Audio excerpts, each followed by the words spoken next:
Alexis Poulain, sans réserve. Et bonjour à tous, on est ensemble sur Sud Radio jusqu'à 14h, 2 heures pour débattre et comprendre. On va parler aujourd'hui avec nos invités, Luc Gras du futur gouvernement, avec Lou Vialet, on va parler de la politique et la diplomatie chinoise en Afrique. Et oui, c'est assez important, il y a eu un sommet la semaine dernière important. Et puis, en deuxième partie d'émission, notre invité sera Jean de Glinasty, ancien ambassadeur de France à Moscou, pour parler de la guerre en Ukraine et des derniers développements avec la diplomatie occidentale et les annonces également de Vladimir Poutine. Si vous souhaitez réagir, posez vos questions. Le standard de Sud Radio est à votre écoute. 0826 300 300. On se retrouve dans un instant pour Poulain sans réserve. On est ensemble jusqu'à 14h. Alexis Poulain, sans réserve, l'invité. Et notre invité est Luc Gras, politologue, pour parler dans cette première partie du gouvernement de Michel Barnier. Alors on a eu Emmanuel Macron qui a pris son temps pour nommer ce Premier ministre Michel Barnier avec beaucoup de consultations, la trêve olympique, etc. Et on a Michel Barnier qui devrait lui aussi prendre son temps et présenter son gouvernement la semaine prochaine. Est-ce que vous avez déjà quelques idées de ce à quoi pourrait ressembler ce gouvernement, Luc Gras ? Alors, il y a ce à quoi il devrait aboutir et ce à quoi il aurait pu aboutir. Michel Barnier prend un peu plus de temps que prévu parce qu'en réalité, dans une dynamique un peu gaulienne, il aurait voulu rassembler de la gauche de gouvernement à la droite non RN. Et du coup, il essaye d'aller chercher des figures emblématiques, particulièrement du Parti socialiste, mais pour l'instant, sans succès. Donc si il y arrive, ça fera un gouvernement, on le comprend bien, qui aura un centre de gravité qui sera à peu près correspondant au parti du milieu de l'hémicycle. Si il n'y arrive pas, évidemment, ce sera un gouvernement qui sera à majorité LR et groupe central. Ce que ne veut pas Michel Barnier, parce qu'il a pris des engagements, il a bien compris que sa durabilité gouvernementale dépendrait aussi de l'équation de son gouvernement. Mais on voit bien que du côté PS, c'est une fin de non-recevoir, que ce soit Olivier Faure qui a dit qu'aucun élu PS ne participera au gouvernement, mais même des personnalités du Parti Socialiste qui ont annoncé avoir été approchées et refusées. On voit mal comment Michel Barnier pourrait réussir à faire ce gouvernement et de droite et de gauche, alors que lui vient des LR et que clairement il est missionné par Emmanuel Macron pour continuer la politique d'Emmanuel Macron. Donc ça me paraît compliqué, non, pour la gauche d'accepter de participer à ce gouvernement. Alors c'est tout l'enjeu, parce que vous avez raison de revenir à la formule programmatique.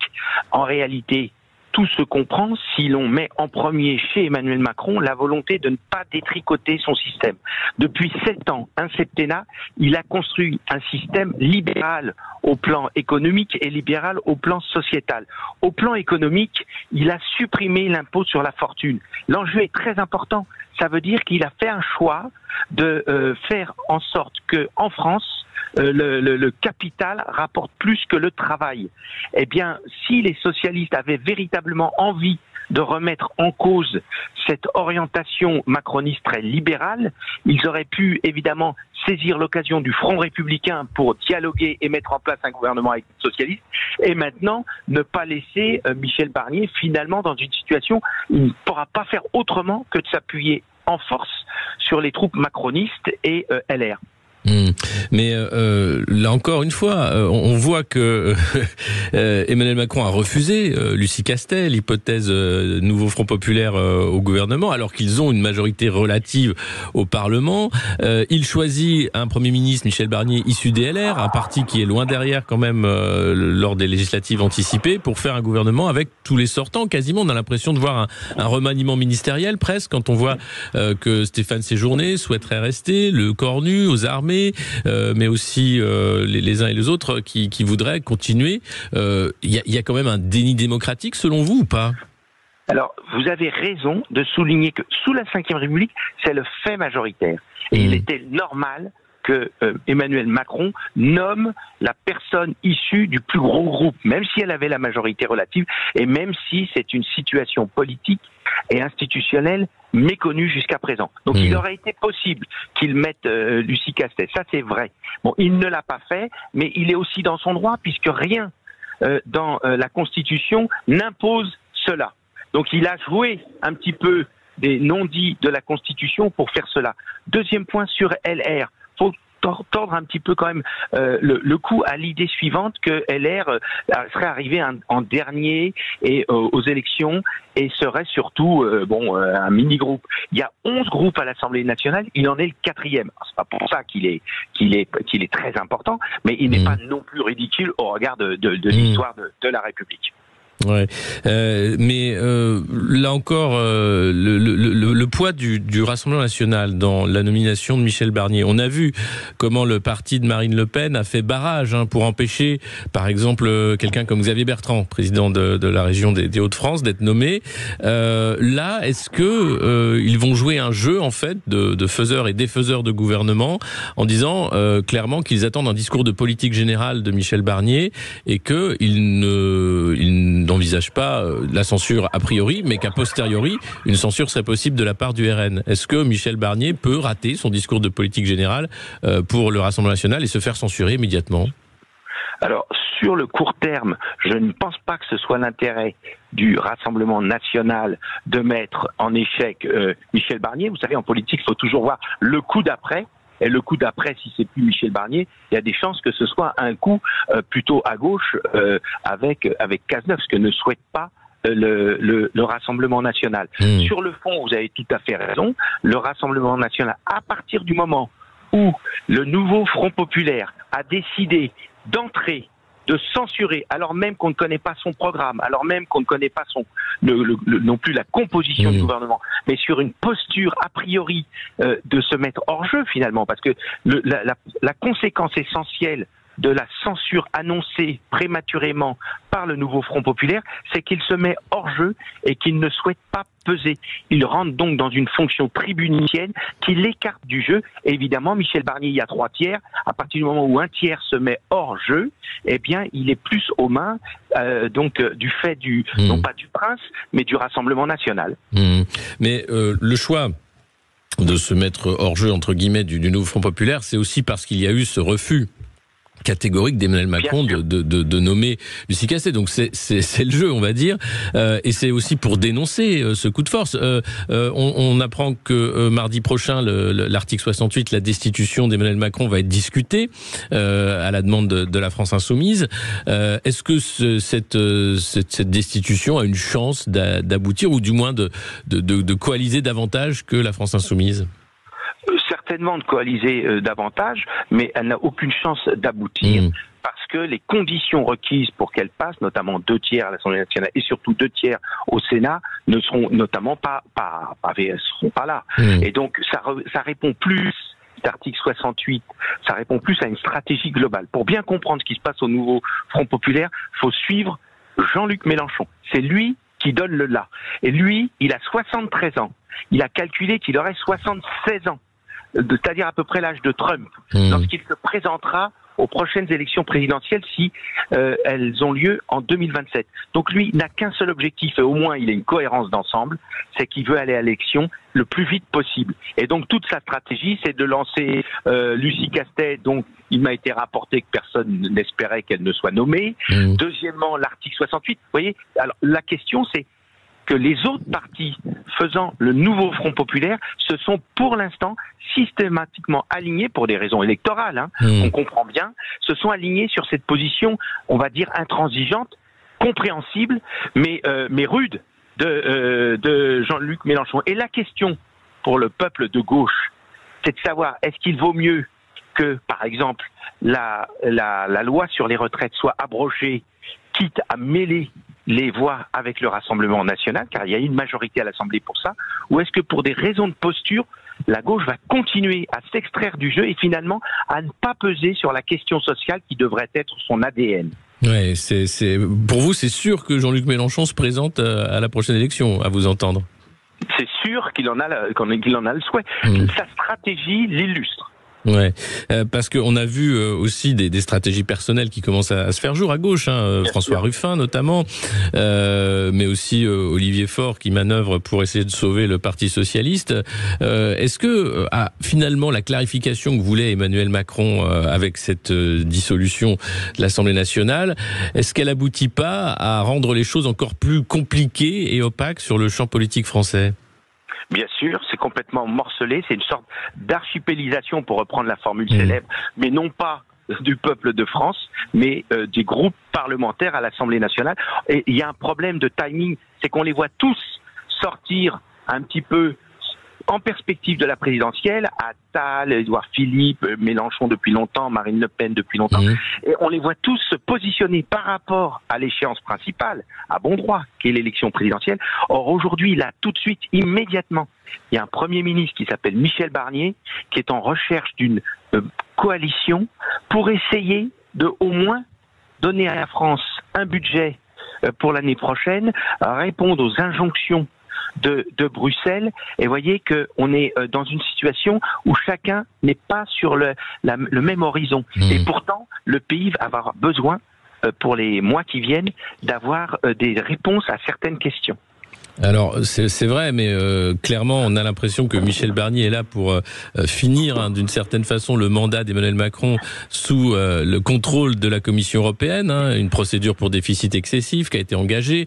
On voit mal comment la trajectoire budgétaire proposée par Bruno Le Maire qui part de Bercy serait respectée, les 3% pour 2027, plus personne n'y croit, y compris la Cour des comptes, et clairement, tout le monde attend maintenant 2027 se positionne. Édouard Philippe en numéro 1 évidemment, puisque chaque mois, pour ne pas dire chaque semaine, il annonce qu'il est candidat pour la présidence de la République.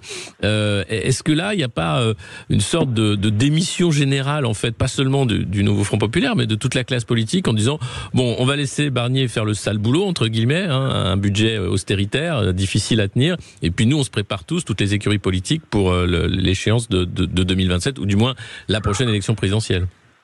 Alors, en parlant de démission générale, vous avez dit en termes moins diplomatiques ce que je venais de dire juste avant. Ouais. Vous avez parfaitement raison. En fait, tous sont dans les starting blocks par rapport à 2027, mais il faut scoltiner le quotidien. Et Michel Barnier est une personnalité politique qui a ceci d'intéressant, c'est qu'à la fois il rassure les eurocrates, il rassure les financiers, et il rassure finalement la galaxie Macron, qu'on a vu aussi saluer Bruno Le Maire pas plus tard qu'hier pour son départ, son pot de départ.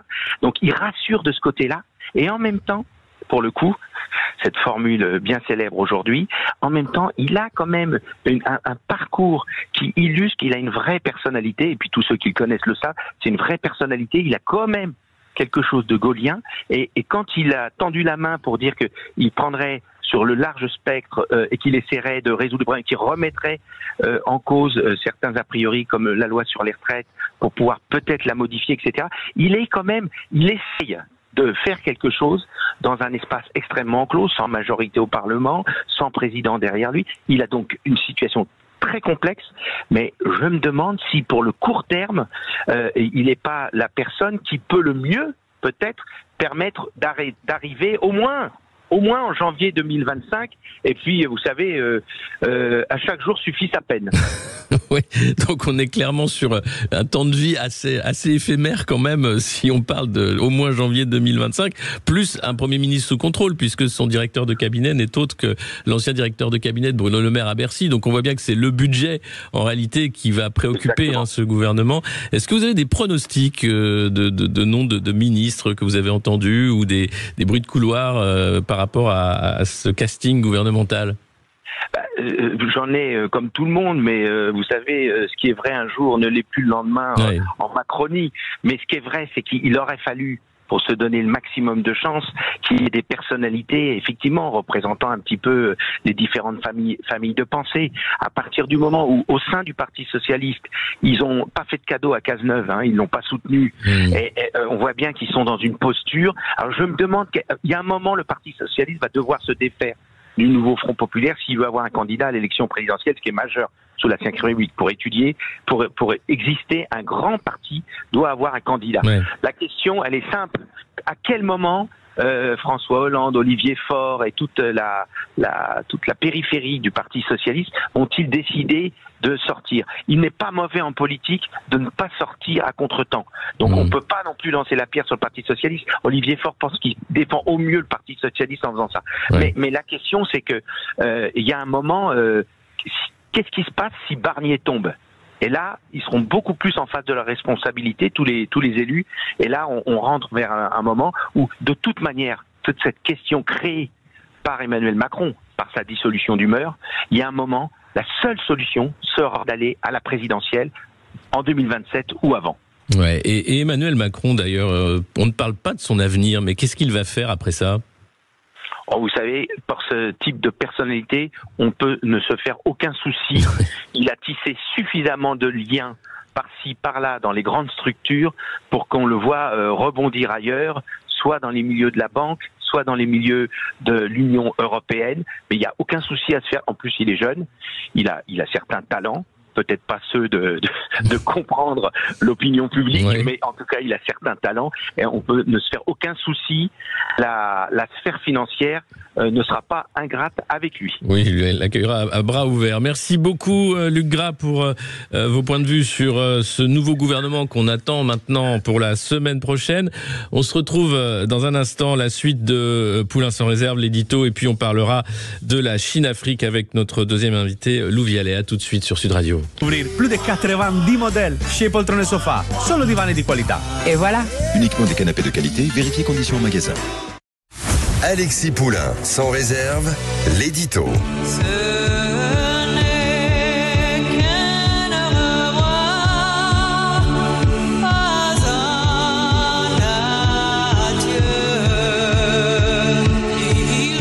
Eh oui, ce n'est qu'un au revoir, pas un adieu. Les au revoir, l'au revoir de Bruno Le Maire à son équipe à Bercy, c'était hier. Oui, Bruno Le Maire nous quitte, il quitte Bercy, du moins la France est presque en deuil. Il laisse une dette de 3 000 milliards d'euros, un ministère du budget qui se demande bien comment ils vont faire avec un budget invotable pour la fin d'année. Mais lui, regarde ailleurs, tel l'écrivain et tel le poète qu'il est. On écoute les quelques mots de Bruno Le Maire, j'espère que ça va vous réconforter. Demain, je retournerai donc à ma première vocation, l'enseignement.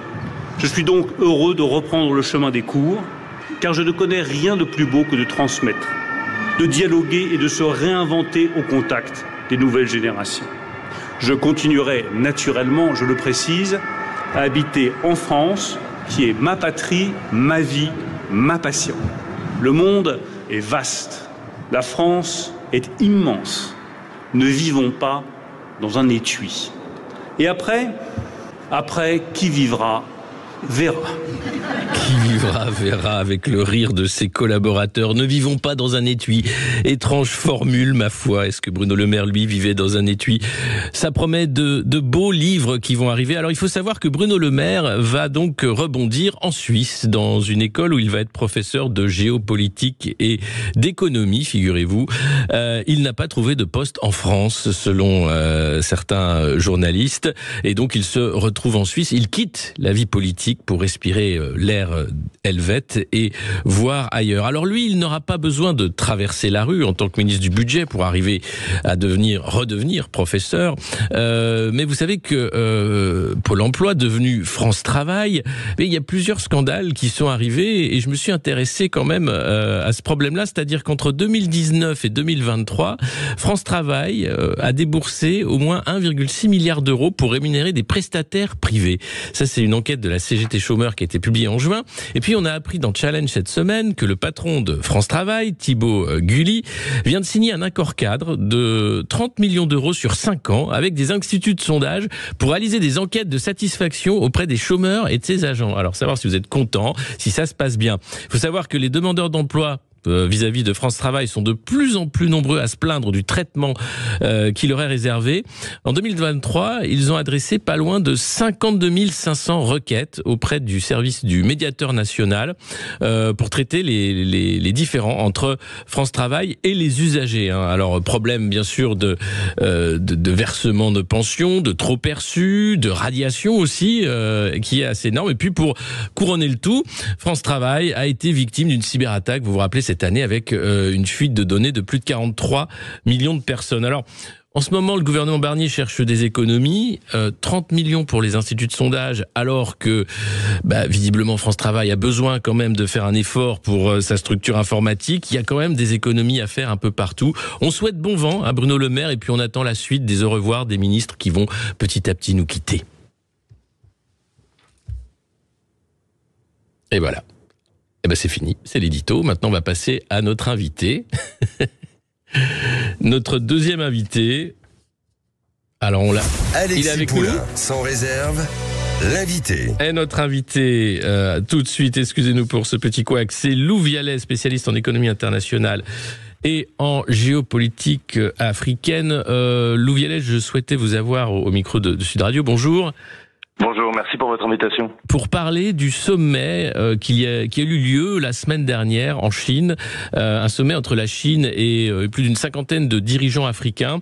On le sait maintenant depuis de nombreuses années, la Chine a une stratégie, une diplomatie africaine assez importante pour à la fois s'organiser sur la captation des terres rares qui sont nécessaires dans l'industrie électronique et informatique, mais aussi une diplomatie très importante, les nouvelles routes de la soie. Est-ce que vous pouvez nous expliquer un peu quelle est la stratégie chinoise et en quoi ce sommet Chine-Afrique était extrêmement important pour la Chine et pour ses partenaires africains?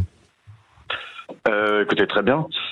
La Chine est devenue le premier bailleur de fonds de l'Afrique depuis quelques années et a devancé en cela l'ensemble des pays occidentaux, notamment la France, qui était connue pour être un grand bailleur de fonds, notamment aussi dans la zone franc. Vous savez que la France soutient le franc CFA et qu'elle a été de nombreuses fois accusée d'être coloniale. Et même dans cette zone franc, la Chine est devenue le premier bailleur de fonds. Alors l'importance de l'Afrique pour la Chine est assez naturelle. C'est un réservoir de matières premières qui lui a permis de, comment dirais-je, finalement de fournir un petit peu les matériaux nécessaires à sa croissance depuis les années 2000. Et elle continue à le faire, donc elle importe des matières premières qu'elle ne transforme pas sur place et qu'elle utilise ensuite dans sa croissance industrielle. Et d'autre part, évidemment, l'Afrique, c'est le flanc sud de l'Europe et elle a intérêt à y bâtir des infrastructures et à y influencer la géopolitique et notamment à y influencer tous les investissements qui y sont réalisés. Ouais. En parallèle de ça, est-ce qu'on peut dire que la France a raté sa politique africaine compte tenu des derniers développements, à la fois l'opération Barkhane, mais aussi la façon dont Emmanuel Macron a été reçu différemment et plutôt froidement par des chefs d'État africains? Est-ce qu'il y a eu un raté diplomatique de la part de la France dans sa politique africaine ces dernières années? On pourrait dire qu'en Afrique, la France court comme un canard sans tête. Elle a des instruments de puissance, elle a une coopération, elle est un grand investisseur. En revanche, depuis quelques années, elle n'assume ni sa puissance ni sa coopération et elle est impressionnée par ce qu'il se passe, notamment au Sahel, notamment partout où elle a eu de l'influence, où la Russie, souvent accompagnée de la Chine et souvent accompagnée de la Turquie, parfois en concurrence, cherche finalement à la bouter en dehors de ce qu'on appelait son précaré. Il faut savoir que son précaré n'existe plus. La zone franc représente 0,4% par exemple du commerce extérieur de la France. La France n'est plus coloniale. En revanche, un certain nombre d'accusations de colonialisme ont continué à se faire jour et la Russie, la Chine, des puissances qui n'ont pas été présentes en Afrique ou très peu depuis la décolonisation, ont réussi à se mettre dans la poche un certain nombre de gouvernements qui sont souvent des gouvernements légaux, voire surtout des gouvernements putschistes, illégaux, et à leur garantir une assurance vie financière de la part de la Chine, sécuritaire de la part de la Russie, et une des conditions sine qua non était le départ de la France. Et la France a eu des réactions qui étaient pas à la hauteur de la situation.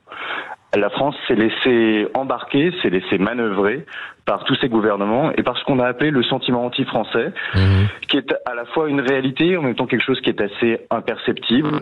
Quand on est en Afrique de l'Ouest, le sentiment anti-français peut être complètement résiduel et peut venir après un putsch, peut être instrumentalisé, peut être financé. Et aujourd'hui, la France regarde ailleurs. La France ne s'intéresse plus à l'Afrique. La France a peur finalement d'intervenir soit de manière sécuritaire auprès de ses alliés, Je pense notamment au président du Niger qui a été putsché alors qu'il avait une alliance militaire avec la France. La France aurait été fondée à intervenir pour le soutenir. Elle ne l'a pas fait de peur d'être accusée de néocolonialisme. Et donc, on peut dire qu'aujourd'hui, la France a peur. Elle est attentiste. Et l'un des problèmes qu'il y a pour nous, Français, et pour nous, Européens, c'est que l'Afrique, c'est la porte à côté. Pour la Chine, l'Afrique, c'est très loin. Pour la Russie, l'Afrique, c'est très loin. Et que le continent soit dans une situation de chaos sécuritaire, de chaos migratoire comme il l'est aujourd'hui, finalement, ces deux grandes puissances, peu leur importe. En revanche, pour nous, les Européens, le chaos sécuritaire et migratoire qu'il y a, en ce moment, c'est plus de 3 millions de déplacés il y a au Sahel, notamment à cause des putschs, qui sont parfois suscités, parfois accompagnés par la Russie. Eh bien, ça nous intéresse directement parce qu'on les voit dans nos chiffres migratoires immédiatement et on le voit aussi dans nos rues.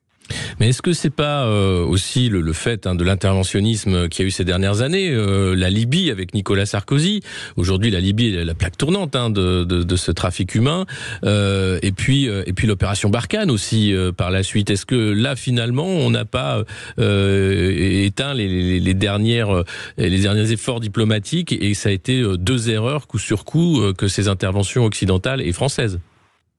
Alors, c'est une excellente question que vous posez. Ça mériterait sans doute une émission de plus d'1 heure là-dessus. Mais pour faire bref, je sais qu'il est un petit peu normal maintenant de dire que le fait de faire sauter le verrou libyen avec cette intervention de l'OTAN, pas seulement de Nicolas Sarkozy, et de puissances arabes, en particulier, il y a eu 33 pays, dont des puissances arabes qui ont accompagné cette intervention. Qui était à la manœuvre, évidemment. Exactement.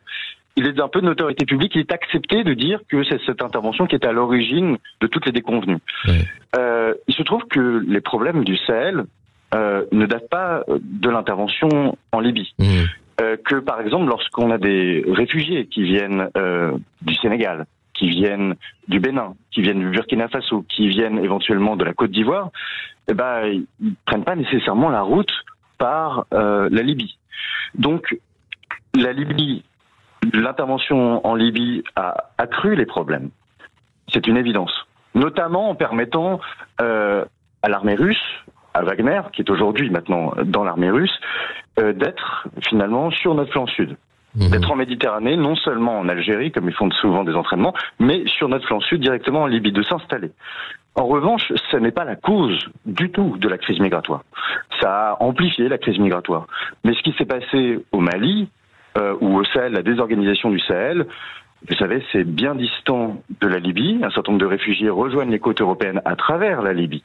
Mais le Sahel s'effondrait déjà depuis bien longtemps. Et si vous regardez la situation migratoire de l'Europe et d'où venaient les réfugiés avant l'intervention en Libye, vous voyez bien que on n'a pas une majorité de Libyens qui viennent. C'est devenu simplement une poche de déstabilisation, une poche de fragilité supplémentaire, mais sur un terrain qui était déjà extraordinairement fragile. Donc, moi, je suis pas pour incriminer davantage. Ce n'est pas la cause, si vous voulez, de toutes nos désordres migratoires. C'est une des causes supplémentaires. On va se retrouver dans un instant avec notre invité Lou Vialet pour parler bien sûr de Barkhane, de Wagner aussi en Afrique et des intérêts chinois, mais aussi américains, puisque les États-Unis sont à la manœuvre. Si vous souhaitez réagir, poser des questions, 0826 300 300. On se retrouve dans un instant avec notre invité. Alexis Poulain, sans réserve, l'invité. Et on se retrouve avec notre invité Lou Vialet pour parler de la politique française en Afrique, mais aussi des autres partenaires de l'Afrique, Chine, Afrique et États-Unis. On a vu donc effectivement le chaos libyen n'était pas la seule raison de la déstabilisation au Sahel. Est-ce que Barkhane, l'opération Barkhane, qui avait été lancée sous François Hollande, a été un succès, a permis de limiter la casse, ou est-ce que après toutes ces années, on peut se dire que d'argent dépensé, que de vies perdues pour un résultat, ma foi, plus que médiocre? Alors, excellente question aussi. En revanche, la réponse est plus facile que tout à l'heure. Il suffit de voir ce qui s'est passé dans l'après-Barkhane. L'après-Barkhane, c'est l'explosion de l'insécurité au Sahel. C'est l'explosion des migrations internes au continent africain, c'est-à-dire les frontières des pays voisins du Sahel qui cèdent complètement. Et les frontières aussi d'Afrique du Nord qui cèdent complètement. Je vous reporte notamment à ces déclarations du président tunisien qui parlait de grands remplacements il y a moins d'un an. Je vous reporte aussi à ce qui se passe en Algérie, où finalement les flux migratoires sont très très mal vécus par la population et sont de plus en plus importants. Et je vous invite aussi à observer ce qu'il se passe, c'est-à-dire que le Sahel, les pays qui étaient autrefois protégés par Barkhane, sont devenus des pays gouvernés par des putschistes, à l'intérieur desquels il y a des pogroms, il y a des exactions, il y a des massacres de masse, et surtout ce sont devenus des dominions, il faut bien le dire, des colonies de la Russie. Je pense au Tchad, je pense au Niger, je pense au Burkina Faso et je pense au Mali. En réalité, pour conclure sur cette petite analyse, pendant 9 ans, la France a protégé le Sahel. Et le Sahel, pour nos auditeurs, le Sahel c'est la porte de l'Europe. Le Sahel, c'est à la fois loin et proche, c'est-à-dire que géographiquement, c'est notre Amérique latine, si vous voulez. Et donc le Sahel a été protégé dans sa stabilité, dans sa sécurité, coûte que coûte, maladroitement sans doute et imparfaitement, mais a été protégé. Et ensuite, depuis le départ de Barkhane, c'est le chaos.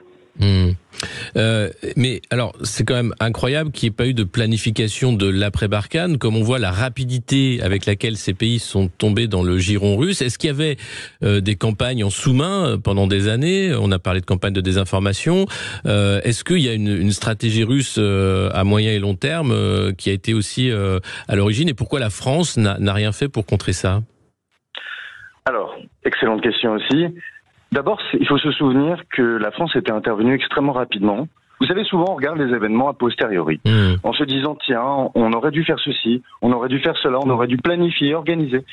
Et on oublie que les événements s'enchaînent extraordinairement rapidement et qu'ils commencent avec l'opération Serval, qui est une opération de sauvetage, où la France intervient directement et finalement, où la France est sollicitée par ses alliés, à l'époque africains, pour rester sur le territoire et coopère avec d'autres nations européennes au fur et à mesure et avec des nations africaines, c'était le G5 Sahel, pour installer une forme d'architecture de la sécurité au Sahel.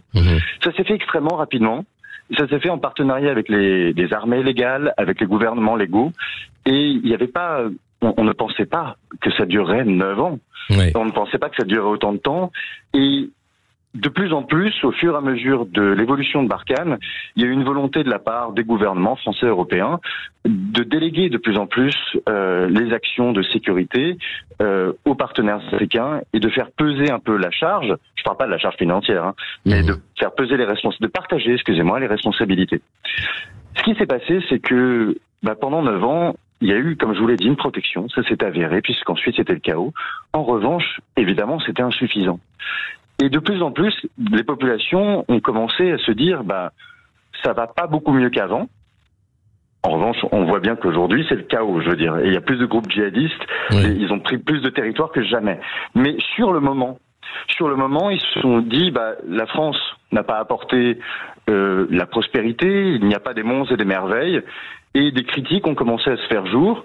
Celles-ci ont été amplifiées par nos concurrents stratégiques, par ceux qui font de la compétition avec nous, ceux qui veulent nous remplacer, et la Russie a fait partie de ces concurrents-là, de ces compétiteurs. Et la Russie, un peu comme tout le temps, a essayé d'attaquer par la voie la plus faible, du territoire le plus faible. Le Sahel, ça regroupe parmi les pays les plus faibles au monde, et donc il était facile d'investir très peu. Je pense à Wagner, qui est à la fois une agence de communication et une agence de mercenaires, aujourd'hui rattachée au ministère de la Défense. Eh bien, c'était facile, à peu de frais, de faire de la déstabilisation. Et c'est ce qu'ils ont fait. Donc un beau retour sur investissement, en réalité, pour eux. Autre question sur les États-Unis. On les voit partout, notamment au Moyen-Orient. Il y a eu le fiasco afghan, maintenant c'est Israël-Palestine. En Afrique, on ne parle pas beaucoup des États-Unis. Pourtant, ils ont une base stratégique importante de drones au Niger, notamment. Quelle est la stratégie américaine par rapport à l'Afrique? Alors, ils se sont récemment... on leur a demandé de partir du Niger récemment. Oui. Donc, non, écoutez, en réalité, c'est un peu un angle mort de la diplomatie sécuritaire des États-Unis. L'Afrique ne les intéresse pas. Il y a eu la Somalie, il y a quelques années, mais c'est vrai qu'on ne les voit pas en Afrique. Non, alors pour deux raisons. D'une part parce que ce n'est pas un terrain privilégié pour eux. Encore une fois, l'Afrique, pour les Européens, pour les Français, c'est notre Amérique latine. Donc sécuritairement, ils ont beaucoup moins d'intérêt à y être présents. Et dans leurs documents officiels, eux, leurs troupes et leurs moyens investis en termes de renseignement et de sécurité suivent la présence notamment des Russes et des Chinois. C'est à ce titre qu'ils sont présents dans le monde. En revanche, sur le terrain dont on parle là en ce moment, eh bien, sur le Mali, sur le Sahel, ils sont pas présents. Et c'est pas leur intérêt. Ils sont là, si vous voulez, éventuellement en Afrique de l'Ouest, auprès des partenaires qui sont voisins du Sahel, mais très très peu, et ils investissent très très peu. Ce qu'on sait, c'est qu'ils auraient autant de troupes que les Français sur tout le continent africain. Après, l'armée américaine est la plus grande au monde, et les troupes seraient présentes de manière discrète. C'est ce que prouvent un certain nombre de documents. Ils ont ce qu'on appelle un light footprint, une empreinte très légère en Afrique, parce que finalement, ils ne veulent ni intervenir de manière extrêmement forte, ou en tout cas visible, et d'autre part parce que c'est pas du tout leur terrain de prédilection. Ça va juste être aussi beaucoup pour le renseignement, hein. On se rappelle de ces otages américains soi-disant travaillant dans l'humanitaire, qui étaient clairement des agents de renseignement, donc c'est plutôt ça la politique africaine. Oui, absolument. Ils sont présents partout dans le monde, et en dernier lieu, et réellement au pied de la lettre, en dernier lieu en Afrique. Et aussi parce que être présent en Afrique, et je le rappelle à tous vos auditeurs, l'Afrique, c'est le flanc sud de l'Europe, et quoi qu'il se passe sur ce continent, a une influence en dernier ressort sur notre continent européen. Et donc c'est une manière aussi, peut-être d'influencer le jeu européen, d'avoir des renseignements avant nous. C'est des concurrents, ce n'est pas du tout une puissance hostile à la France, mais c'est des concurrents de la France sur le sol africain. Oui, bien sûr. Et autre question, c'est le poids des BRICS. C'est cette nouvelle alliance des pays du Sud, où on parle de ce Sud global, où la Russie est aussi à la manœuvre, avec la Chine, mais aussi le Brésil et l'Inde notamment. Est-ce qu'aujourd'hui, pour les pays africains, cet horizon des BRICS, c'est finalement une revanche ou l'assurance d'un monde multipolaire qui va permettre de sortir justement des girons des anciennes puissances coloniales? Alors, je dirais que les BRICS en Afrique, mais en réalité je pense partout dans le monde, mais pour votre question, c'est un mirage. C'est un mirage. Si on veut commencer par exemple sur la finance, les pays africains sont déterminés, leurs monnaies sont déterminées à 60% par le dollar, à 40% par l'euro. Et c'est le cas, aujourd'hui le dollar reste la monnaie reine pour les échanges internationaux, et n'est remplacé par aucune monnaie, soit par une monnaie collective qui n'existe pas des BRICS, soit par le yuan. Problème, le yuan n'est pas du tout une monnaie internationale. Elle est inconvertible. Donc, par exemple, d'un point de vue de la monnaie, ça n'existe pas. D'un point de vue de la politique, il n'y a pas d'unité à la fois dans le monde entre les BRICS, mais surtout en Afrique. Il n'y a pas d'unité entre les BRICS en Afrique. Autrement dit, le Brésil et la Chine n'ont pas du tout la même stratégie et peuvent être des concurrents sur le continent africain. Il y a une alliance qui est présente, que l'on peut déduire entre la Russie et la Chine. La Chine est souvent présente sur des terrains, je parle du Mali, où le groupe Wagner est très présent, et l'assurance vie de la junte malienne, et il se trouve que le Mali fait des accords de coopération sécuritaire et militaire avec la Chine et reçoit des subsides de la Chine. Donc on peut voir cette alliance-là avec la Chine. En revanche, la Turquie, par exemple, je ne sais pas où la situer, elle-même d'ailleurs, je pense, ne sait pas où se situer. La Turquie va être un agent de concurrence, par exemple, va avoir sa propre stratégie sur le continent africain, complètement en compétition avec ces derniers. Donc Merci je dirais que beaucoup. c'est un mirage. Un mirage, donc, les BRICS. Merci beaucoup, Lou Vialet. Désolé, on doit se quitter. Il y avait beaucoup à dire sur ce sujet extrêmement passionnant qu'est l'Afrique et ses partenaires. On va parler dans la deuxième heure avec l'ancien ambassadeur de France à Moscou de la diplomatie française déboussolée et aussi, bien sûr, de la situation en Ukraine. On se retrouve dans un instant sur Sud Radio, 0826 300 300. À tout de suite.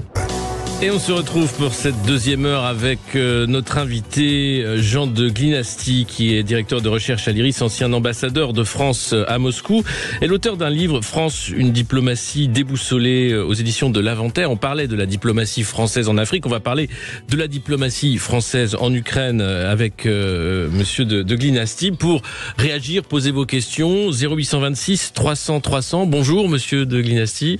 Bonjour. Alors, vous avez été en poste à Moscou.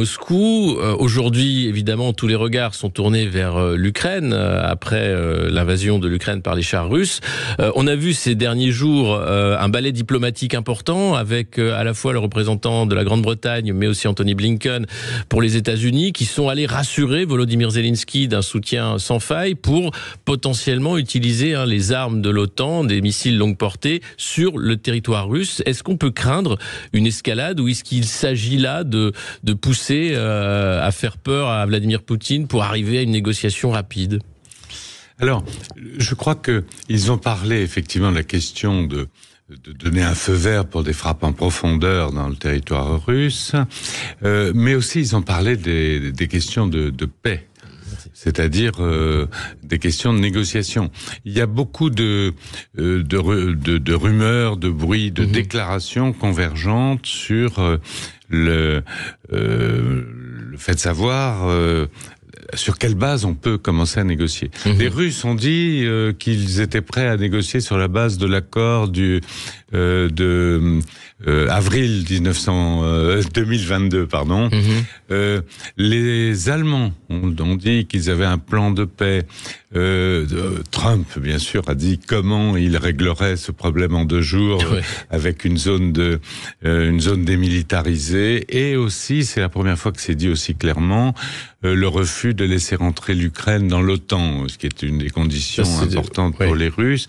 Et selon toute probabilité, quand les contacts entre Blinken est venu à Kiev pour ce qu'on appelle la plateforme de Crimée, théoriquement. La plateforme de Crimée, c'est une sorte de conférence internationale, c'est la 4e, qui se réunit pratiquement tous les ans pour réfléchir aux conditions de restitution de la Crimée à l'Ukraine. Est-ce que ça peut arriver, ça? Parce qu'on a vu les déclarations d'Ursula von der Leyen en disant que Sébastopol et la Crimée, c'est l'Ukraine.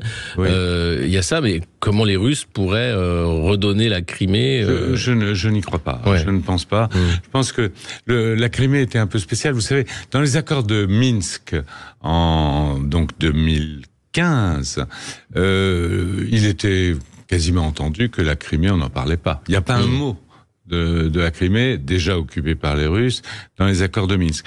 Pour des raisons à la fois historiques. Vous savez, par exemple, en Crimée, la base de Sébastopol n'avait pas été donnée par Khrouchtchev en 1954, n'avait pas été rattachée à l'Ukraine en 1954. Elle a toujours été rattachée directement à Moscou. Il n'y a qu'en 91 que, au moment de l'éclatement de l'URSS, que Yeltsin a accepté à condition qu'il y ait un bail de 40 ans. Enfin, il avait été renouvelé jusqu'en 1942. Donc, 2042. Donc, le statut de la Crimée a toujours été considéré comme un peu différent. Et pour les Russes, évidemment, je crois que c'est sine qua non. Le reste, j'imagine, on peut le négocier. Mais voilà. Alors, quant à votre question sur les missiles à longue portée, dans la réalité, en marge c'était le sommet du G7 en Italie au printemps dernier, les Américains avaient autorisé déjà des frappes sur le territoire russe aux alentours de Kharkov pour essayer d'annihiler les bases à partir desquelles les Russes tiraient sur Kharkov. Puis ensuite, ils ont un peu élargi. De toute façon, ces missiles style attaque MS ne peuvent pas, au même scalp, ne peuvent pas partir sans une aide technique pour les faire démarrer. Donc en fait, il y a un contrôle du ciblage par les coopérants américains, français ou avec le réseau satellitaire notamment et pour avec le réseau l'acquisition des cibles, etc. Alors c'est un peu ambigu parce que les Russes disent si vous les faites partir, ça veut dire que vous participez à la guerre, et Poutine vient de faire une déclaration en disant ça signifie une guerre de l'OTAN contre nous. Mais en même temps, ça veut dire que les Occidentaux contrôlent en quelque sorte le ciblage et donc veillent à ce que ça ne touche pas les populations, ça ne touche pas les raffineries, puisque les Américains sont opposés au bombardement des raffineries. Et donc, je pense qu'il y aura, à la veille de cette espèce de... On sent bien que les élections américaines vont être, j'allais dire, le démarrage d'un nouveau processus de négociation. Et à la veille de cela, il n'est pas exclu qu'une décision soit prise, mais qu'elle soit extrêmement modulée. Extrêmement modulée pour rendre difficile aux Russes une déclaration de guerre, si je puis dire, à l'OTAN. Oui, parce que c'est le risque, évidemment, la co-belligérance, l'ambiguïté stratégique prônée par Emmanuel Macron.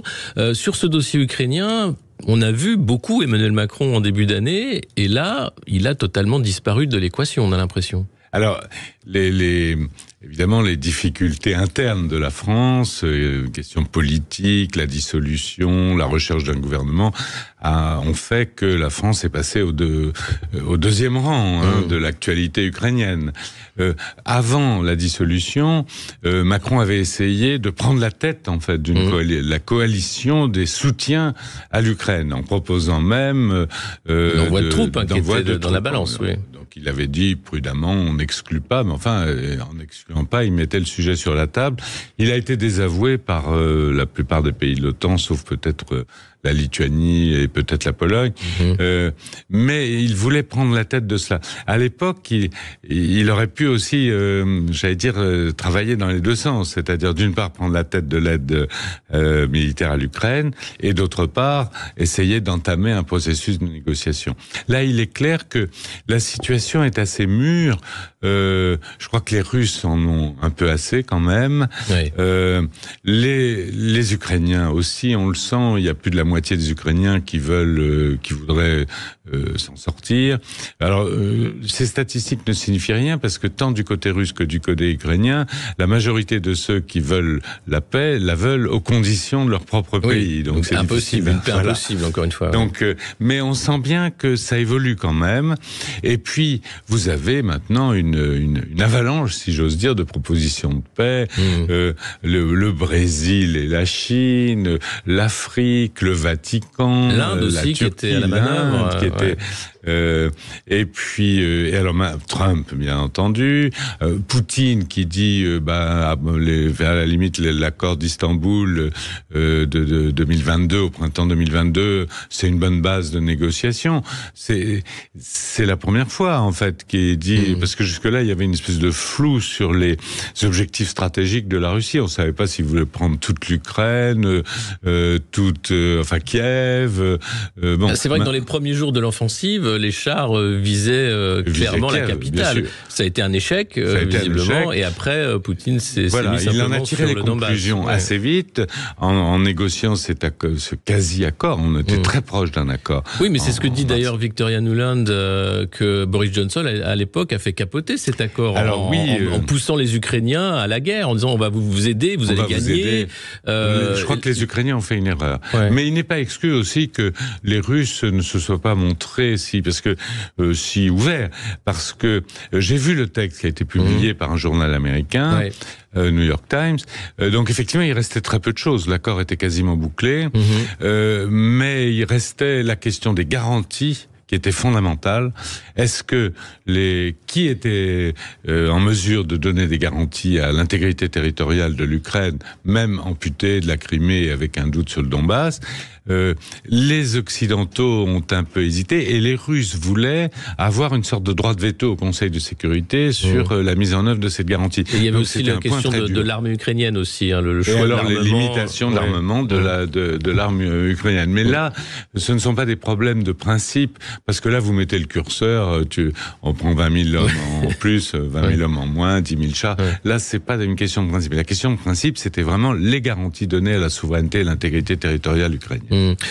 C'est vrai que cette question qui se pose. Pourquoi, à ce moment-là, alors que c'était prêt à être signé, qu'il suffisait de continuer les négociations, les Ukrainiens choisissent de croire aux promesses de l'OTAN, du moins de la Grande-Bretagne, et on a vu que après, ça a été très long, en fait, le soutien à l'Ukraine. Entre les déclarations et puis la livraison de munitions, d'armes et de soutien, ça a été très long.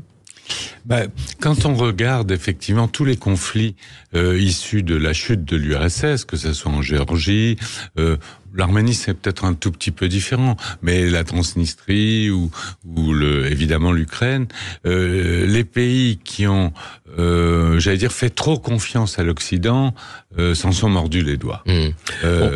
Donc, je crois que malheureusement, l'Ukraine n'a pas failli à la règle. Et hélas, on va marquer une petite pause et puis se retrouver avec vous, Jean Guinasty, pour parler de la diplomatie française de l'Ukraine et puis des derniers développements là-bas. Si vous souhaitez poser des questions à notre invité ou réagir, 0826 300 300. À tout de suite. Alexis Poulain, sans réserve, l'invité.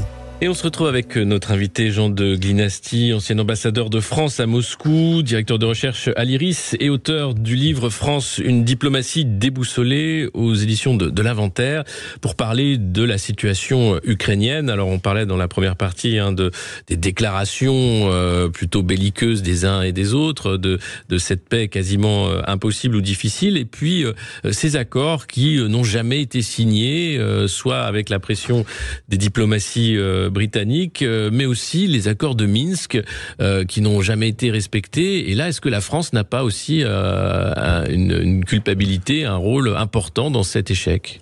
Culpabilité, je dirais pas, parce que on a fait vraiment ce qu'on a pu, et c'est le mérite du président Hollande, il faut le reconnaître, à la fois d'avoir créé le format Normandie, auquel d'ailleurs les Américains à l'époque ont refusé de s'associer parce qu'on leur avait proposé. Vous vous souvenez, c'était au moment de l'anniversaire du débarquement en Normandie en 2014, et en fait à l'époque Obama refusait de s'associer à Poutine, à Poroshenko, le président ukrainien de l'époque, et à Merkel et à Hollande. Donc en fait, il y a un véritable effort diplomatique qui a été fait, parfois d'ailleurs avec courage. Par exemple, il y avait un dîner à l'Élysée, et je me souviens que Obama n'a pas voulu dîner avec Poutine, et donc il y a eu 2 dîners en fait, un souper et un dîner, parce qu'il fallait honorer tout le monde. Oui. Bref, il y a eu un vrai effort diplomatique, et les accords de Minsk. Alors il y a eu Minsk 1, qui n'a pas marché parce qu'il n'y avait pas la caution de l'accord, enfin du format Normandie. Puis il y a eu Minsk 2, et donc en février 2015, où là, les 4 puissances, surtout la France, l'Allemagne, ont mis leur poids et leur crédit dans la signature de l'accord. Alors après, l'accord, il comportait une clause fondamentale. Alors il y avait des clauses militaires, il fallait retirer les armements lourds, libérer les prisonniers, créer des points de passage, tout ça. Mais le point politique, c'était que l'Ukraine devait créer un statut d'autonomie pour le Donbass, de façon qu'ils puissent continuer à pratiquer leur langue, etc., etc. Oui, parce qu'il y a des caractéristiques particulières de cette zone russes. Il y avait une majorité de Russes ou de pro-russes. Et puis on ne parle pas aussi des bombardements qui ont fait de nombreux morts du Donbass, du côté ukrainien. Ça a été, parce qu'effectivement, une des raisons d'ailleurs de ce qui se passe à Donetsk actuellement, c'est que, en fait, c'était des bases pour l'artillerie russe qui bombardait quotidiennement Donetsk. Alors les autres en faisaient autant, mais comme il n'y a pas de grosses agglomérations, ça a fait un peu moins de victimes. En fait, les 2/3 des victimes étaient plutôt du côté Donbass que du côté ukrainien. Donc le problème, c'est que donc les Ukrainiens n'ont pas voulu voter ce statut d'autonomie parce qu'il y avait une majorité de députés à la Rada, le Parlement ukrainien, qui s'opposaient à ce qu'ils appelaient un démantèlement de l'Ukraine, etc., etc. Or, c'était évidemment crucial pour les Russes, et politiquement, ça posait un problème. Du côté russe, faut pas oublier que il y a beaucoup Poutine avait à sa droite une force très significative, on l'a vu avec Prigojine, qui l'accusait en fait d'avoir fait preuve de faiblesse et de ne pas avoir profité de de la faiblesse relative de l'armée ukrainienne pour régler son compte définitivement à l'Ukraine. Cette accusation a pesé et pèse encore en permanence sur Poutine. Oui, parce que finalement, quand la Russie prend la Crimée, ça se passe très rapidement. Exactement. Il n'y a pas de scandale diplomatique et la question se pose, pourquoi pas aller plus loin à ce moment-là? C'est exactement. Ça. Ouais. Alors il a essayé, il a essayé à Dnipropetrovsk, il a essayé à Mariupol, et ça... Bon, il s'est cassé le nez, mais il s'est cassé le nez parce qu'il n'a pas mis beaucoup de moyens. Ouais. C'était plutôt les milices autonomes du Donbass qui ont essayé. Et de Wagner, encore une fois. Voilà. Ouais. Oui, il est pré-Wagner déjà à l'époque. Mais donc voilà. Donc en fait, la seule chose qu'on puisse reprocher à la France et à l'Allemagne, c'est de n'avoir pas su obtenir des deux parties, et en particulier de l'Ukraine sur le statut d'autonomie du Donbass, l'application des accords de Minsk. Voilà. Mais est-ce qu'il n'y a pas aussi le poids de la diplomatie américaine qui a vraiment mis toutes ses billes en Ukraine depuis 2014, depuis le Maïdan, etc., qui avait un agenda particulier sur ce pays pour en faire un proxy contre la Russie, et ça depuis le début. Depuis le début, même si sur la scène politique américaine, les avis étaient partagés. On se souvient par exemple que l'actuel président le directeur général de la CIA, Burns, qui avait été ambassadeur à Moscou, a dit attention, l'entrée de l'Ukraine dans l'OTAN, c'est une ligne rouge, ça nous conduit à la catastrophe. Je pense qu'il le pense toujours, ce qui explique peut-être les propos de Trump disant que dans un accord, l'Ukraine ne serait pas dans l'OTAN. Ne serait pas dans l'OTAN. Mais vous avez raison quand vous parlez d'un agenda particulier des Américains, et la preuve en est que lorsque nous avons signé l'accord de Minsk, nous avons essayé de le faire endosser par le Conseil de sécurité. Et là, ça n'a pas été une promenade de santé. Il a fallu négocier pied à pied avec les Américains et les Anglais, et finalement on l'a fait endosser en le réécrivant dans la résolution, et là c'était difficile évidemment pour les Américains de s'y opposer, mais ça n'a pas été simple. Les Américains, il y avait une audition de Madame Nuland, donc secrétaire d'État, sous-secrétaire d'État, on va dire, pour la zone, devant le Sénat américain, où elle a dit 5 milliards, puis ensuite 10 milliards, mais qu'elle avait énormément investi d'argent pour le soutien des ONG, des défenses des droits de l'homme, démocratie, etc., etc. Ce qui n'était pas innocent sur le plan politique. Non. Elle a fait la même chose d'ailleurs en Russie, en Géorgie et partout. C'était la politique avec soft power la NED, etc., toutes ces Radio Free Europe, etc., les outils de lobbying américains. Et puis il y a quand même ce scandale Burisma avec le fils de Joe Biden, Hunter Biden, qui était payé à ne rien faire, on va dire, pour être au bord de cette entreprise énergétique. Il y a toujours eu quand même des liens particuliers entre les leaders américains et l'Ukraine. Oui, et entre le Canada aussi, parce que en fait, quand les Russes ont pris toute l'Ukraine, c'est-à-dire y compris la Galicie en 1945, la Galicie n'avait jamais été russe, jamais. Elle a été autrichienne, polonaise, mais elle n'a jamais été russe. Et donc il y avait des maquis. Il y avait des maquis et des anti-russes, en fait, nationalistes, les héritiers, en quelque sorte, de Bandera. Ouais. Et donc, tous les nationalistes ukrainiens qui voulaient échapper au KGB, au goulag, ou à l'exécution pure et simple, ont fui essentiellement au Canada et aux États-Unis. Oui. Donc ça a créé une sorte de lobbying très fort. Oui. Avec ce couac, on se rappelle de cet ancien soldat SS ovationné par Zelensky et Trudeau au Canada. Ils ne savaient pas, et après ils se rendent compte que ça devait arriver. Oui, voilà. Donc il y a un petit problème de ce côté-là, évidemment. On se retrouve dans un instant et vous allez pouvoir poser vos questions à notre invité Jean de Gnasty, ancien ambassadeur de France à Moscou, pour faire le point sur la situation en Ukraine. À tout de suite sur Sud Radio. Sud Radio, midi 14h, Alexis Poulain, sans réserve.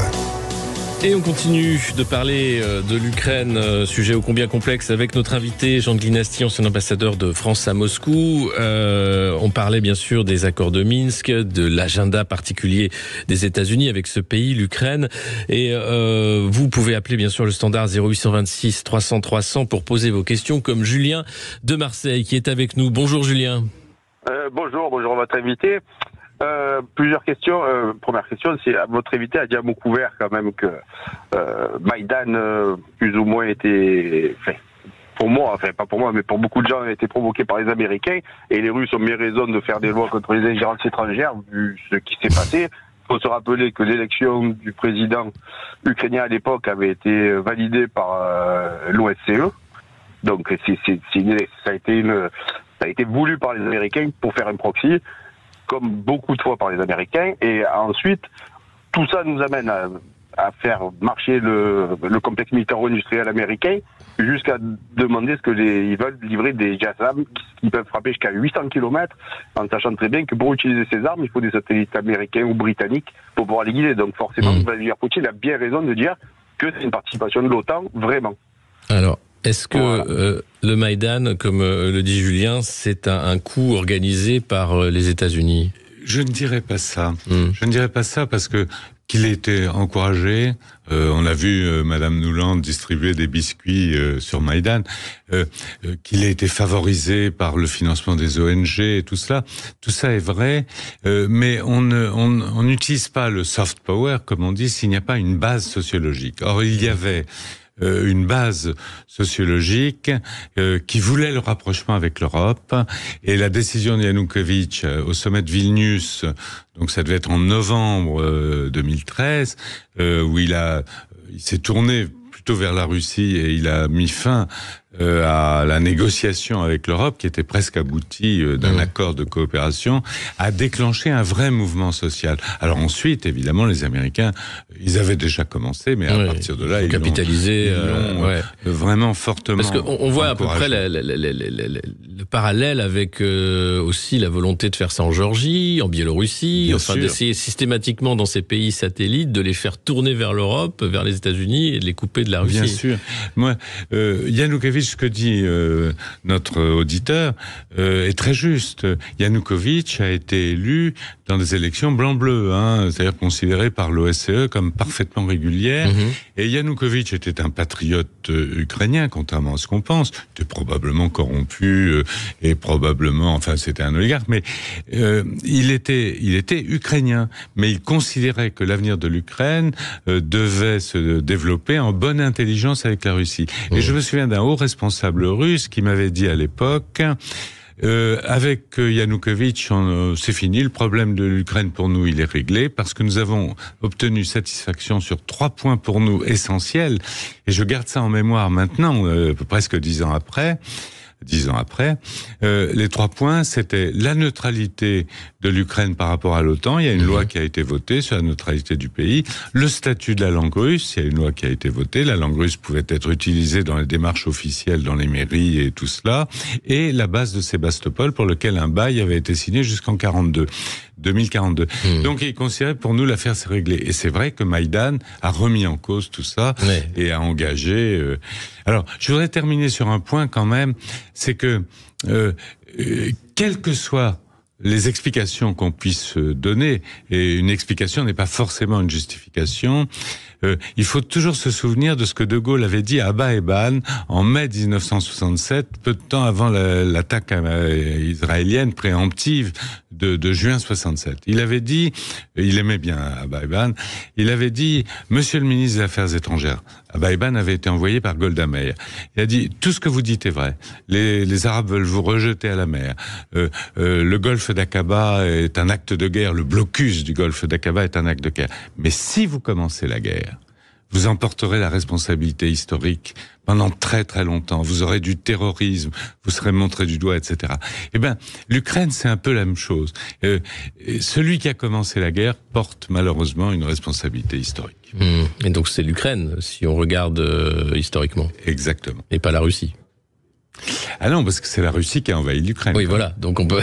Chacun est responsable en partie. Je pense que les Russes ont pensé que leur soft power s'effaçait en quelque sorte devant la puissance américaine, l'argent américain, le soft power américain. Donc ils ont, et ça c'est une démarche que j'ai notée en Transnistrie, en Géorgie et en Ukraine, c'est que s'ils n'arrivent pas à garder des liens avec les anciennes républiques socialistes soviétiques. Ça ne concerne que les anciennes républiques socialistes soviétiques. À ce moment-là, eh bien, ils font une zone, ils essayent de se créer une zone tampon. Voilà, ils l'ont fait en Transnistrie, ils l'ont fait avec l'Abkhazie et l'Ossétie en Géorgie, et là, ils cherchent à le faire avec le Donbass en Ukraine. Contre l'avis des Américains, qui sont pourtant très très loin de l'Ukraine. C'est étonnant de voir cette façon-là. On a Gabriel de Tulle qui souhaite réagir également. Bonjour Gabriel. Oui, bonjour messieurs, bonjour Alexis Poulet, et bonjour monsieur l'ambassadeur. Bonjour. C'est tout simple, je suis un ancien réanimateur. C'est tout simple, ce que je voulais vous demander, c'est que on suit en France des chaînes d'information qui s'appellent BFM, LCI, c'est plus, enfin, la troisième chaîne, ou France Info. Et ces chaînes sont pratiquement ukrainiennes. Elles ne donnent que la propagande ukrainienne.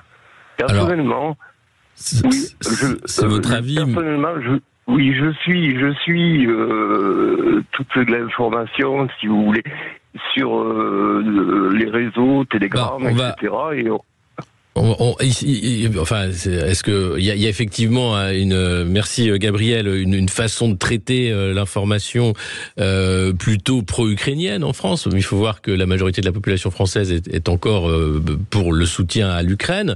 Mais bon, sur LCI, ils ont invité, par exemple, le porte-parole de l'ambassade russe. Exactement. Ils ont fait parler le directeur de la Douma. Enfin, il y a les deux parties qui parlent. En revanche, c'est vrai que la France a censuré RT France, chaîne russe, immédiatement. À la demande de la Commission européenne et sur tout le territoire européen. Donc c'est vrai qu'on n'a qu'un son de cloche en vrai sur cette guerre en Ukraine. Je dirais pas un seul son de cloche. C'est-à-dire que il y a, encore une fois, comme je citais De Gaulle et Abaiban, celui qui envahit se met dans une situation où il est critiqué, où il est, et à juste titre d'ailleurs, parce que cette invasion était une erreur stratégique, monstrueuse. Oui, c'était une erreur.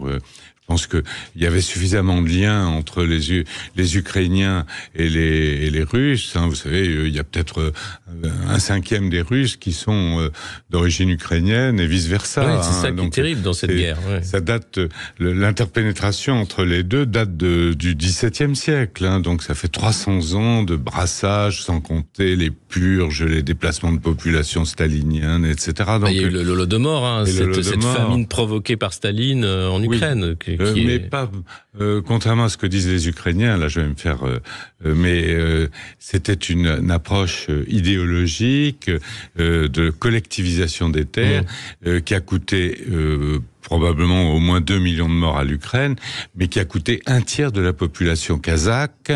Le Kazakhstan a été absolument, comment dirais-je, démantelé, enfin la population en partie détruite, et aussi à Krasnodar, dans la partie russe du Tchernozem, il y avait des riches paysans agricoles. Alors au passage, je pense que Staline en a profité pour éradiquer les racines du nationalisme ukrainien, qui était porté souvent par la petite bourgeoisie agricole et des petites villes. Propriétaires terriens, donc il fallait les détruire. Et donc il les a tués. Mais pour revenir à la question centrale, il y a une sensibilité naturelle qui s'exerce à l'égard du pays qui est envahi. On ne regarde pas les causes historiques, ce qu'avait dit De Gaulle. On regarde l'invasion. Oui, c'est ça, l'immédiateté. Mais il y a une autre question qui se pose aussi par rapport à ce soutien européen atlantiste à l'Ukraine. C'est les milliards qui sont déversés dans un pays qui est connu pour être un des pays les plus corrompus en Europe. Alors, Volodymyr Zelensky a dit avoir fait des progrès. Il y a eu plusieurs membres du gouvernement qui ont été démis, etc.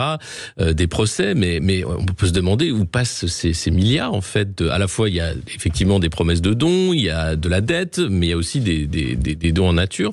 Est-ce qu'il n'y a pas un souci là par rapport à la transparence de l'utilisation des fonds occidentaux en Ukraine ? Alors, je crois quand même que ceux qui donnent du matériel ou ceux qui donnent de l'argent, quand même veillent un peu à l'utilisation de cet argent ou de cette aide. C'est sûr que Zelensky, en tout cas, il a donné l'apparence d'aller traquer les corrompus, de les chasser, etc. Mais quand il y a des impératifs stratégiques, on ne s'arrête pas à la question de la corruption, etc. L'impératif était d'aider l'Ukraine, la décision a été prise d'aider l'Ukraine. S'il y a de la perte en ligne, c'est secondaire par rapport à l'objectif stratégique. Et puis on voit aussi les industriels occidentaux être déjà là présents pour la reconstruction. Il y a quand même aussi des intérêts financiers immédiats, que ce soit BlackRock, mais aussi des groupes de BTP ou autres qui sont immédiatement prêts pour la reconstruction. Oui, tout à fait. Alors là, disons qu'il y a un élément positif dans tout ça, c'est qu'il y a un certain nombre de forces convergentes qui plaident pour la paix. Parce que l'Ukraine est complètement dévastée et donc elle a besoin d'être reconstruite. L'économie européenne, je dis pas est à l'agonie, mais en très très mauvaise position parce qu'elle n'a plus le gaz russe pas cher, elle n'a plus le marché chinois, donc c'est le cas de l'Allemagne notamment, on va en parler. Et donc l'Europe paye sur le plan économique le prix principal de la guerre en Ukraine. Et des sanctions. Les Américains se portent très bien et les Russes ont des taux de croissance de 4%. Donc il y a un moment, toutes ces forces, la reconstruction de l'Ukraine qui va faire tourner les usines, tout ça, ça plaide quand même un peu pour une paix. Rapidement une paix, évidemment, oui. On se rappelle des mots de Bruno Le Maire qui voulait mettre l'économie russe à genoux. Il vient de quitter Bercy. Bon, l'économie russe n'est pas à genoux. Par contre, l'économie allemande va pas très bien et la française non plus. Française, génial. Alors, autre question d'un auditeur. On a Loïc de Lourdes. Bonjour Loïc. Et bonjour à votre invité. Ouais, je suis au Modernos. Bonjour. Je vous appelle en fait parce que j'ai un peu tiqué sur vos propos, monsieur, là tout à l'heure, quand vous disiez qu'Hollande avait fait du bon travail avec les accords de Minsk. Pourtant, je suis un auditeur assidu de Sud Radio et j'entends régulièrement il y avait André qui a fait venir un invité. Pendant une période, il y avait des gens qui avaient fait des pièges téléphoniques. En fait, ils avaient piégé Hollande. Et Hollande, lors de ce piège téléphonique, il a avoué que les accords de Minsk, ils avaient été signés le temps de permettre à l'Ukraine de s'armer. À partir de là, on sait très bien qui c'est qui attaque et qui c'est qui défend. La Russie est dans une position de défense. Rien que ces preuves-là auraient permis de mettre fin à la guerre et de prouver que les Occidentaux poussaient pour la guerre en Ukraine. Mais pourquoi ils font cette guerre-là ? Est-ce qu'on peut se poser la question, comme vous venez de le dire, c'est un des pays centrales du qu'on s'appelle du blanchiment, de la corruption, donc peut-être du blanchiment d'argent. On sait aussi qu'il y a eu cette affaire avec Hunter Biden, qu'ils ont fait virer le procureur, d'argent et tout ça aussi qui a été prouvé. Et aussi, on sait que l'Ukraine est le pays central du trafic d'enfants. Donc, est-ce que c'est peut-être une de ces raisons qui permet à l'Europe et à tout ce qu'on sait sur ce système de défendre l'Ukraine pour ces raisons-là, en fait.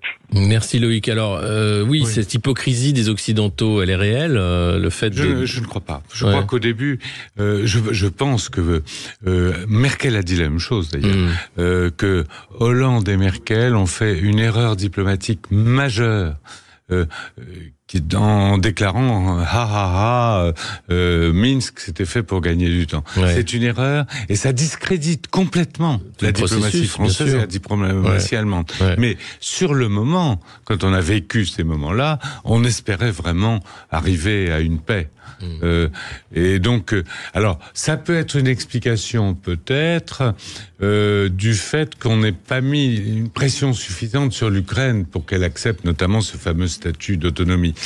Ce qui est sûr, c'est que ces propos sont malheureux et c'est une erreur diplomatique majeure qui discrédite en grande partie tous les efforts diplomatiques réels qui ont été accomplis auparavant par les diplomaties allemandes et françaises. On marque une courte pause et on se retrouve dans un instant avec notre invité Jean de Glinasti, ancien ambassadeur de France à Moscou. À tout de suite sur Sud Radio. Midi 14h, Alexis Poulain, sans réserve. Et on se retrouve avec notre invité Jean de Glinasty, ancien ambassadeur de France à Moscou, auteur du livre France, une diplomatie déboussolée aux éditions de l'Inventaire. On parlait bien sûr de cette situation ukrainienne et je voulais revenir avec vous sur l'étrange situation de l'Allemagne. L'Allemagne qui s'était rapprochée de la Russie, elle avait besoin de ce gaz bon marché avec Angela Merkel, mais aussi son prédécesseur. Et puis Nord Stream arrive. Et les États-Unis mettent leur veto. Ça a été très difficile. Donald Trump à l'époque, puis ensuite Joe Biden. Et le sabotage de Nord Stream arrive. On apprend que ce serait un commando ukrainien, mais on imagine qu'il y a eu des aides quand même logistiques au-delà du commando ukrainien. Jusqu'à présent, l'Allemagne était restée plutôt discrète sur le sujet. Et puis récemment, Olaf Scholz a commencé à hausser le ton, à la fois sur le montant de l'aide à l'Ukraine, et puis maintenant vis-à-vis de la Pologne, en disant que la Pologne a abordé l'enquête sur le sabotage de Nord Stream. Est-ce que les Allemands sont en train de changer de pied par rapport à l'Ukraine? Alors on voit très bien que la société allemande et le monde politique allemand est très partagé. L'Allemagne a été le principal bénéficiaire de la normalisation des relations avec la Russie. Elle a été pendant longtemps le premier investisseur. Vers la fin, d'ailleurs, la France a été le premier investisseur et nous avons perdu évidemment beaucoup de positions en Russie, mais l'Allemagne aussi. L'Allemagne a organisé sa transition énergétique sur la base du gaz russe pas cher. Elle a même négocié avec les États-Unis.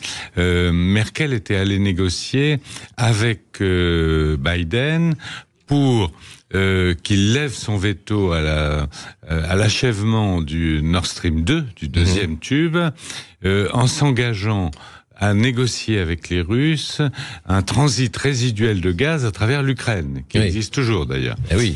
Et donc il y avait un accord qui avait été bouclé, c'est dire s'il tenait à ce Nord Stream, qui leur aurait donné effectivement, disons un modèle économique totalement satisfaisant sans le nucléaire, auquel ils ont renoncé, c'est-à-dire de l'énergie pas chère et un marché chinois qui se développait pour les voitures, etc. Donc ils étaient le principal bénéficiaire, et c'est vrai que la guerre n'a pas fait leurs affaires, si j'ose dire, parce qu'ils ont perdu à la fois beaucoup d'investissements en Russie, probablement proportionnellement moins que la France d'ailleurs.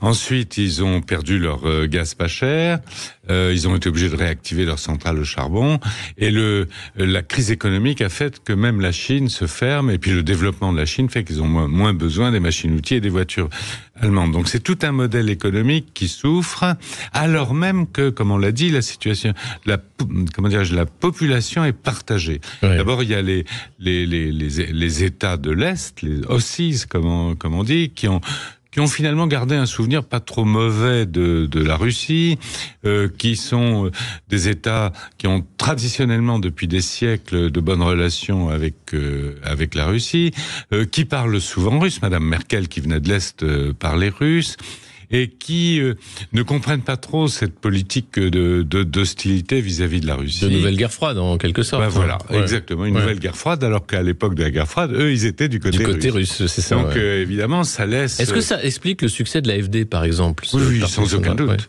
Sans aucun doute. Sans aucun doute, avec effectivement un certain essoufflement, comme partout, des vieilles démocraties, la démocratie allemande n'est pas si vieille que ça, mais enfin, en tout cas, des démocraties. Des camps sociodémocrates, on va dire. Voilà, et donc cette coalition tricolore qui est extrêmement fragile, et puis cette montée des populismes. Mais à la différence de la France, où on peut parler de populisme, en Allemagne, c'est quand même nettement plus fascisant. Oui, clairement. Il y a eu des déclarations. Dire les choses. Mais ça fait beaucoup de force qui pèse sur la position du chancelier Scholz pour essayer qui change un peu son discours. Voilà, alors, une question de Bruno de Paris qui est à l'antenne avec nous. Bonjour Bruno. Oui, bonjour. Écoutez, je voulais d'abord vous remercier pour la qualité de vos intervenants, notamment monsieur l'ambassadeur de France en Russie. Un mot simplement sur l'Allemagne. Je crois qu'il n'y a pas que l'AfD, il y a aussi Sarah Wagenknecht, qui est une femme de gauche, et qui rappelait récemment que l'Allemagne avait perdu 4 millions d'hommes dans sa guerre d'agression contre la Russie soviétique, et elle disait pas un soldat allemand, pas une arme contre les Russes. Il y a aussi ce souvenir de la Seconde Guerre mondiale où pas une famille allemande, il n'y a pas une famille allemande qui n'a pas perdu un homme, essentiellement sur le front russe. Et je crois qu'il y a aussi ce pacifisme allemand qui refuse toute idée de guerre contre la Russie. C'est mon opinion. Ensuite, je voulais dire à monsieur l'ambassadeur qui est un fin connaisseur, bien évidemment, du monde russe, qui doit aimer la Russie, son peuple, est-ce que pour lui, cette guerre est un déchirement, une souffrance, parce qu'encore une fois, je pense qu'il aime sincèrement le peuple russe. Et je voulais lui demander, c'est un peu une question piège, qu'est-ce qu'il conseillerait de faire, ou comment lui s'y prendrait pour arrêter cette guerre?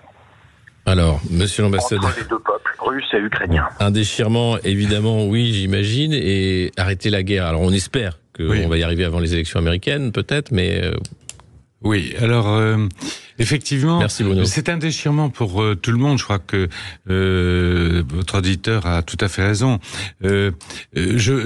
Pour les Russes, quelque part, c'est un déchirement, cette guerre. Alors, le gouvernement, enfin Poutine, a présenté la guerre comme en fait une guerre menée par l'Occident, ce qu'ils appellent l'Occident collectif, contre la Russie. Donc, il a resserré une certaine solidarité.